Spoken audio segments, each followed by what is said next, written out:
At sa hindi pa nakaalam kung ano po ang nakaload sa mid at saka high, lalo na po itong sub, ipapakita ko po muna sa inyo. So ito po ang ikakabit namin sa kaniyang sub, itong Live Pro 15 1000 watts. At ito po ang ikakabit namin sa kaniyang mid, itong PE 12600 600 watts. Live pa rin ang brand.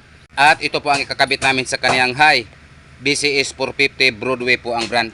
Kasama po ito sa kaniyang in-order, itong isang Grand Slam na 1000. At itong Yamaha mixer na 7 channel. At kasama pa rin itong isang crossover na KC203.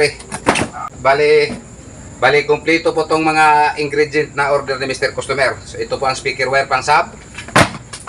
At ito po ang speaker wire pang mid. So yan, nakakabit na po yung mga speak-on. Ito po ang wire na pang high. Ito po ang XLR cord, XLR to RCA. Ito po ay para pang intake amp. At ito po ang RCA cord, kasama po itong PL plug. At ito pa, ito po ang XLR to XLR para po nitong power amp sa kabilang channel.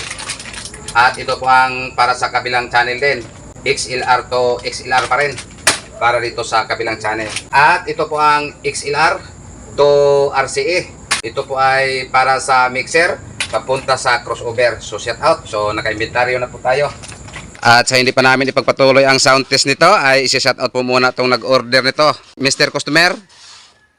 Sige, pangalan sir? Naldo. Mr. Maldo? Naldo. Mr. Naldo. Asa kito yung probinsya sir?